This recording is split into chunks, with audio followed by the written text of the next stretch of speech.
사람의 중요한 덕목 가운데 하나가 자기가 있어야 할 자리에 있는 것입니다. 우리에게는 하나님께서 각자 정해 주신 자리가 있습니다.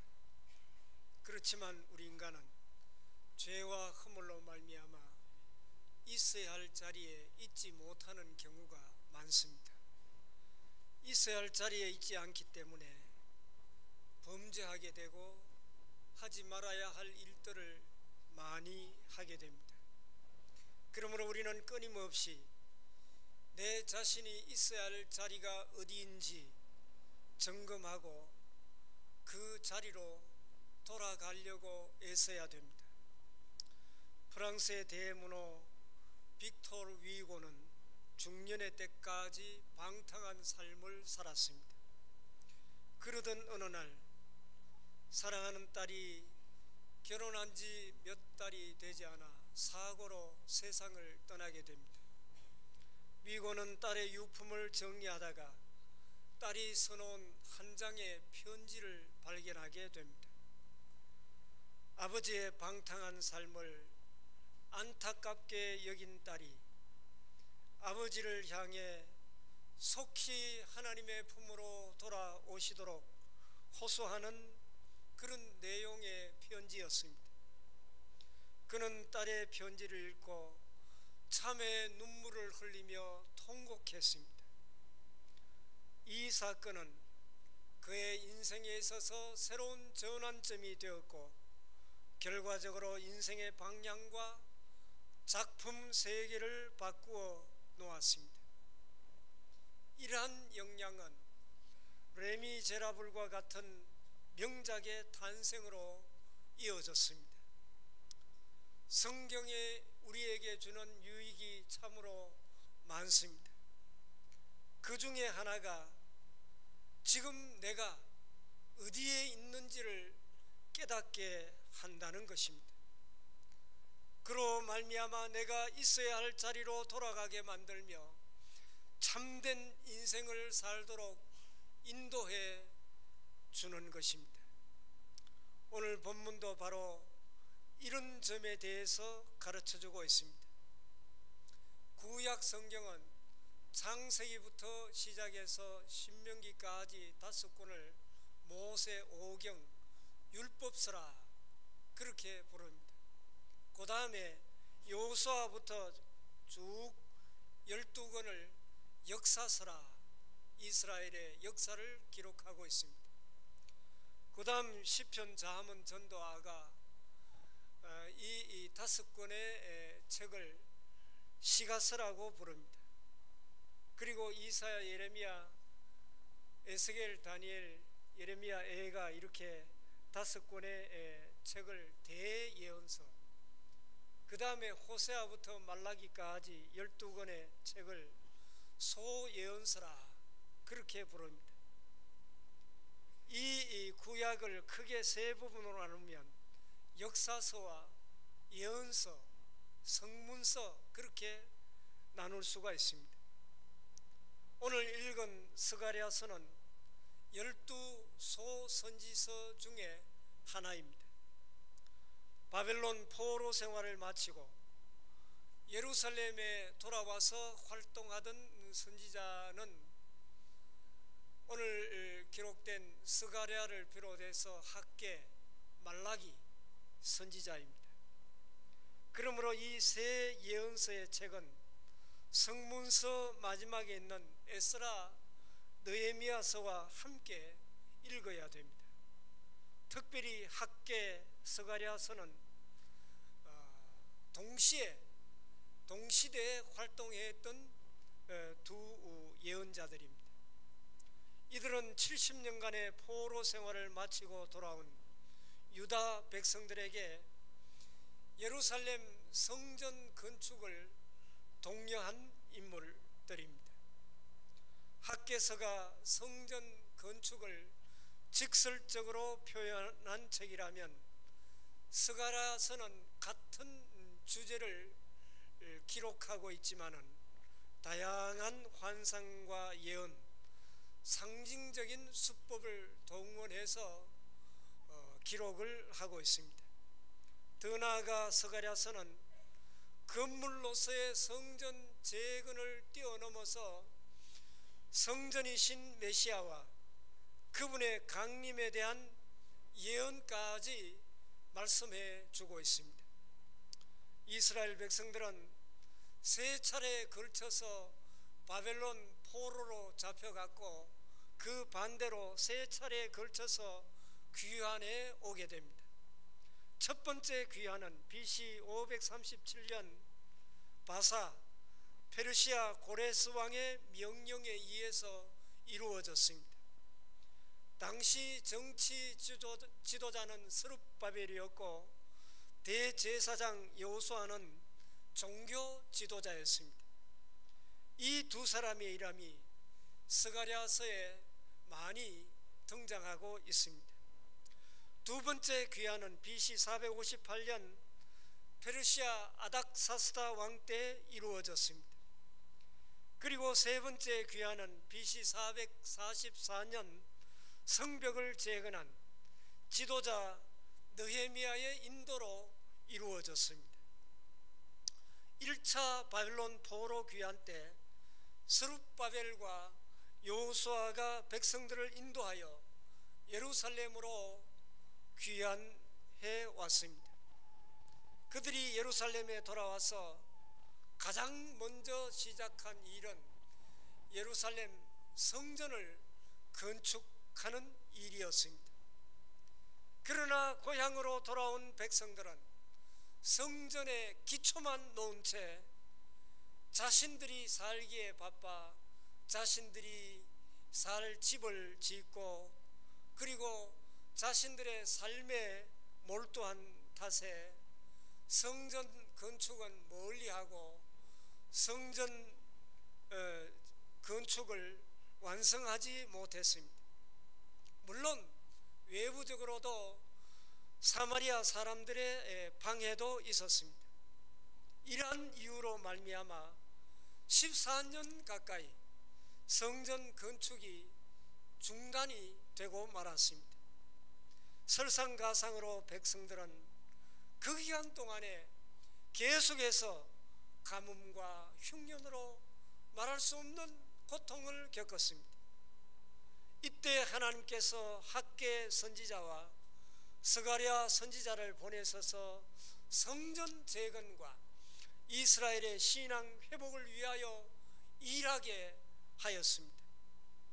에스라 5장 1절 2절 말씀 보면 선지자들 곧 선지자 학개와 이도의 손자 스가랴가 이스라엘의 하나님의 이름으로 유다와 예루살렘에 거주하는 유다 사람들에게 예언하였더니 이에 스알디엘의 아들 스룹베벨과 요사닥의 아들 예수아가 일어나 예루살렘에 있던 하나님의 성전을 다시 건축하기 시작하며 하나님의 선지자들이 함께해서 그들을 돕더니 이렇게 말씀하고 있습니다. 오늘 본문에서 먼저 살펴보아야 할 것은 하나님께서 자신의 이름을 만군의 여호와라 그렇게 거듭 반복해서 강조하고 있는 것을 보게 됩니다. 만군의 여호와라는 이름이 이 짧은 본문에 6번이나 5번이나 반복되고 있습니다. 그러면 만군의 여호와라는 이름의 뜻이 무엇입니까? 천지 만물을 창조하시고 온 우주와 역사를 다스리시는 권능의 하나님이라 하는 뜻입니다.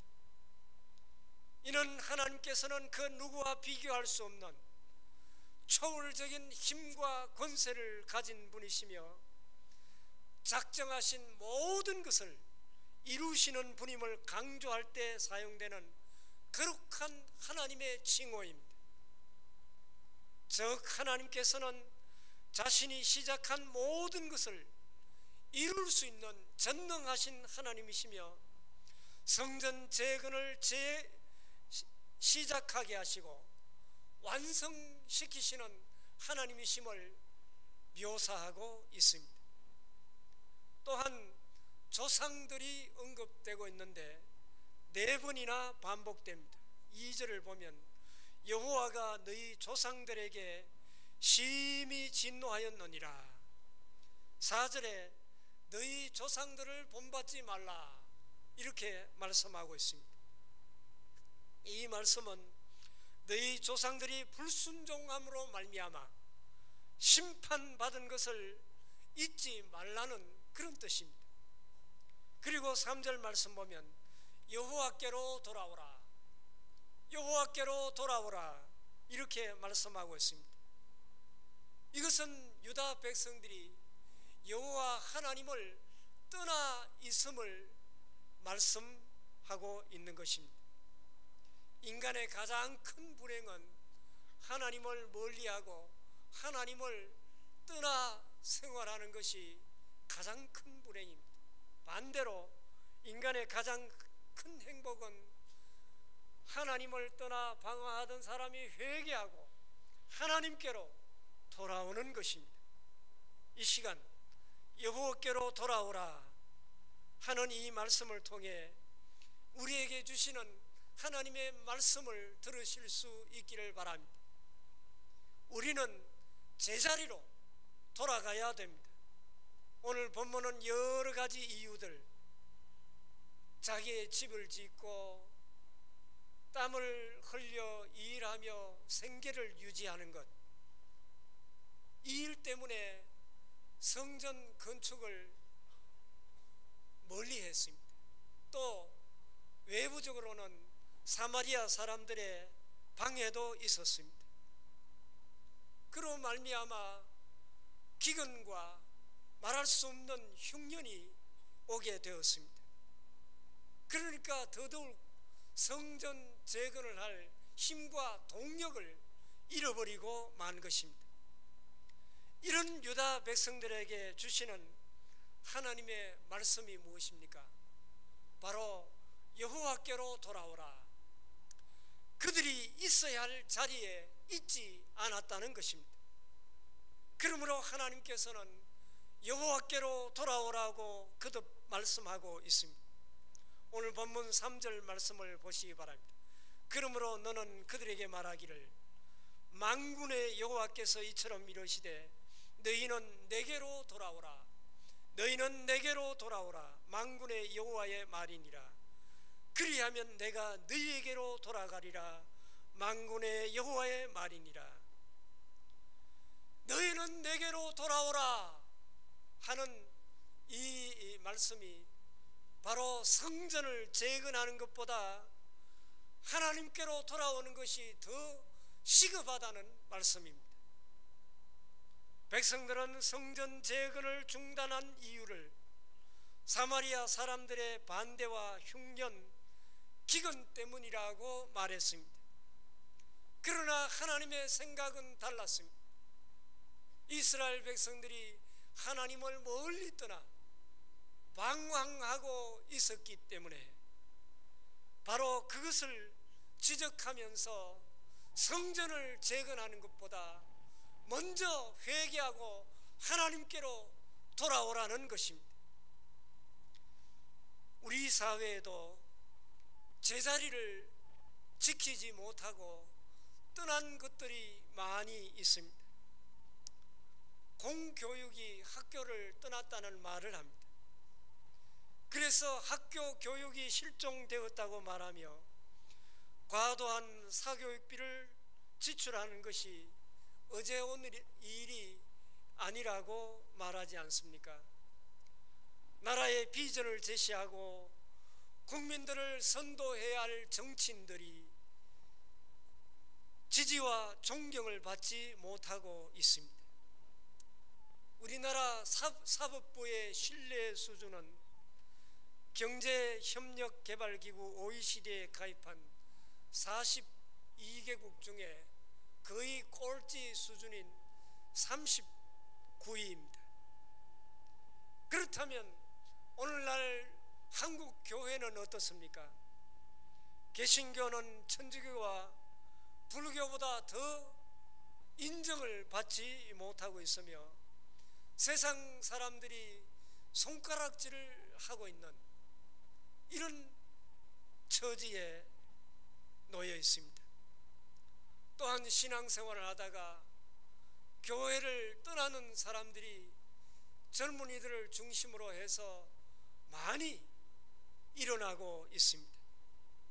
이에 대한 1차적인 책임은 그들에게 있지만은 그에 못지않는 책임이 먼저 믿는 우리 그리스도인에게 책임이 있습니다. 신앙인으로 하나님 앞에 신실하게 바로 살지 못하고 자기 욕심대로 신실하지 못한 그런 믿음의 삶을 살아가기 때문에 세상 사람들이 교회에 오는 것을 가로막고 오히려 믿는 사람들이 불신을 느끼고 교회를 떠나가게 되는 것입니다. 만약 그렇다면 이보다 더 큰 불행이 어디에 있겠습니까? 이제 우리는 제자리로 돌아와야 됩니다.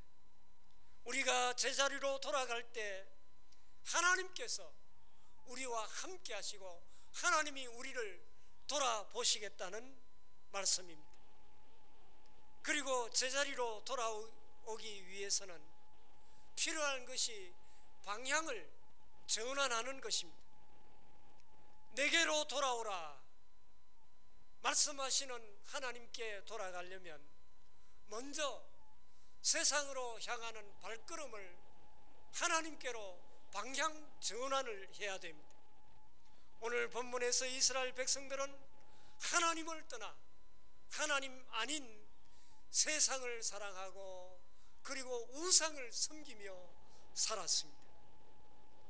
우리가 인생을 살면서 중요하게 생각해야 할 것은 지금 내가 어디로 가고 있느냐 하는 것을 돌아볼 수 있어야 됩니다. 인생의 방향이 잘못되어 있다면 아무리 땀 흘려 열심히 일해도 아무런 소용이 없습니다. 속도보다 중요한 것은 방향입니다. 내가 서울을 가야 되는데 반대로 부산을 향해서 달리고 있다면 어떻게 해야 됩니까? 빨리 방향을 전환해야 되는 것입니다. 우리는 하루에도 수없이 물어야 됩니다. 내가 지금 어디로 가고 있는가? 그리고 내가 지금 해야 할 일이 무엇인가? 내가 무슨 말을 해야 할 것인가? 만약 우리가 잘못된 방향으로 가고 있다면 즉시 방향 전환을 하는 것이 중요합니다. 우리가 일하는 목적, 회사에 출근하는 목적, 공부하는 목적이 무엇입니까? 하나님의 영광을 위한 거룩한 목적을 위하여 달려가고 있지 않다면 우선 빨리 방향을 전환해야 됩니다. 그리고 돌아오는 태도가 중요합니다. 4절 중반절에 보면 만군의 여호와께서 이같이 말씀하시기를 너희는 악한 길, 악한 행위를 떠나서 돌아오라.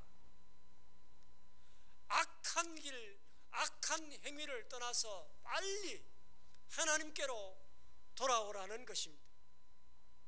우리가 아무리 방향 전환을 하고도 떨쳐버려야 할 악한 행위, 악한 생각을 그대로 가지고 있으면 제대로 하나님께 나아갈 수가 없는 것입니다. 히브리 12장 1절에 이러므로 우리에게 구름같이 둘러싼 크다한 정인들이 있으니 모든 무거운 것과 얽매이기 쉬운 죄를 벗어버리고 인내로서 우리 앞에 당한 경주를 경주하며, 여기에 말씀 보면 무거운 것과 얽매이기 쉬운 죄를 벗어버리라 이렇게 말씀하고 있습니다. 우리가 방향을 전환해서 하나님께로 가고 있다고 할지라도 여전히 무거운 얽매인 죄에 있으면 그 죄의 짐에 억눌려 제대로 달려갈 수가 없는 것입니다. 마가복음 10장에 보면 예수님과 어느 한 부자 청년의 대화가 기록되어 있습니다. 어느 날 한 부자 청년이 예수님 앞에 나와 선한 선생님이여, 내가 어떻게 하면 영생을 얻을 수 있습니까? 이런 놀라운 질문을 합니다. 그는 예수님 앞에 나와 권세를 얻으려면, 세상에서 성공하려면 어떻게 해야 됩니까? 그렇게 질문하지 않고 영생을 얻으려면 어떻게 해야 됩니까? 영생을 얻을 수 있는 방법에 대해서 질문을 합니다. 이에 예수님은 네가 계명을 알고 있느냐? 예, 저는 어렸을 때부터 내 부모를 공경하라, 살인하지 말라, 간음하지 말라, 도둑질하지 말라, 이웃의 물건을 탐내지 말라, 이런 계명은 철저하게 잘 지켰습니다 라고 자신 있게 대답을 했습니다. 그러자 예수님은 마가복음 10장 21절에 보면 네게 한 가지 부족한 것이 있으니 가서 네게 있는 것을 다 팔아 가난한 자들에게 주라. 그리하면 하늘에서 보화가 내게 있으리라. 이렇게 말씀하셨습니다. 여기에 등장하는 부자 청년은 이미 하나님께로 방향을 전환했지만은 신앙의 진보를 이룰 수 없었던 것은 그가 많은 재물을 가지고 있었기 때문에, 재물의 노예가 되어 있었기 때문입니다. 재물이 하나님께 더욱 가까이 나아갈 수 있는 길을 막았던 것입니다.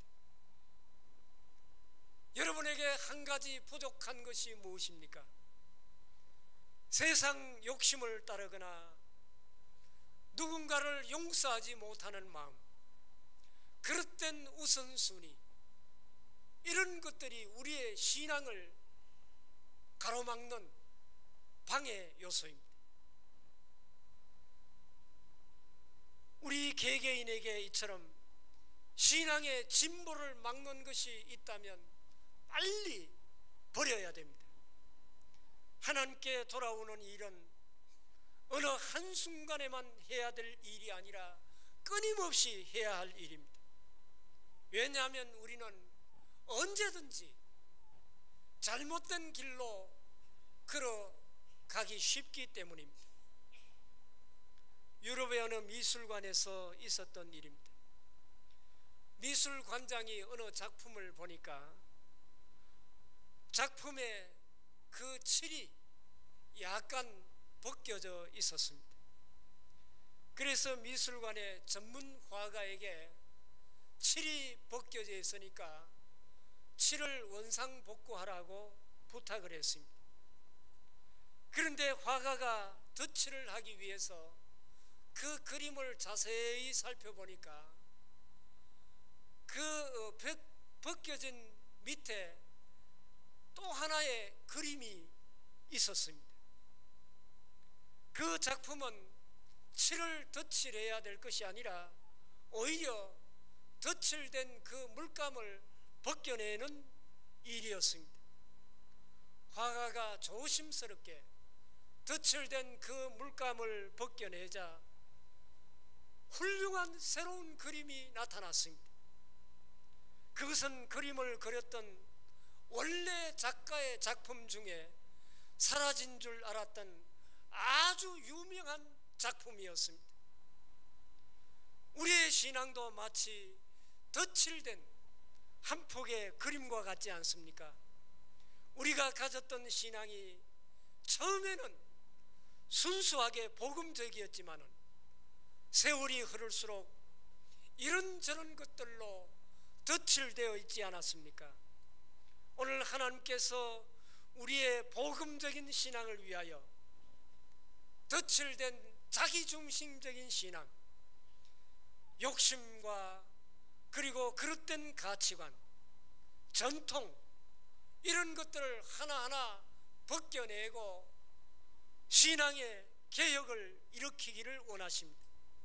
그래야만 본래 신앙, 본래 복음, 본래 하나님을 되찾을 수가 있기 때문입니다.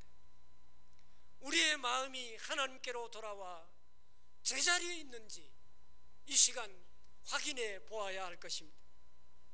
예수님은 하나님과 재물을 겸하여 섬길 수가 없다고 말씀하고 있습니다. 우리는 지금 하나님께서 원하시는 거룩한 방향으로 달려가고 있는지 살펴보아야 됩니다. 진정한 계획은 우리의 유일한 소망이신 하나님께로 돌아가는 길입니다. 이제 우리를 또 복음의 진리에 무엇인지 덫을 대어 하나님의 영광을 가리고 있는 것이 없는지 점검해 보아야 할 것입니다. 그래야만 성경이 보이고 구원의 길이 열리며 예수 그리스도가 우리의 삶 속에 드러나기 때문입니다. 이것이 바로 제자리로 돌아가는 길입니다. 유대 백성들도 스가랴 선지자의 권면을 받아들여 그들이 잘못된 길로 걸어가던 길을 회개하고 하나님께로 돌이켜 마침내 성전 재건을 이루가고 하나님의 복을 받고 하나님께 영광을 돌려드렸습니다. 언제 어디서든지 하나님께서 정해 주신 제자리로 돌아가므로 하나님의 새 역사를 이루는 우리 모두의 삶이 될 수 있기를 바랍니다. 아버지 하나님, 감사합니다. 주님의 자녀된 저희들이 믿는다고 하면서도 주님 아닌 세상 헛된 욕심을 따르며 하나님의 영광을 가리며 살아온 저희들이 아닙니까?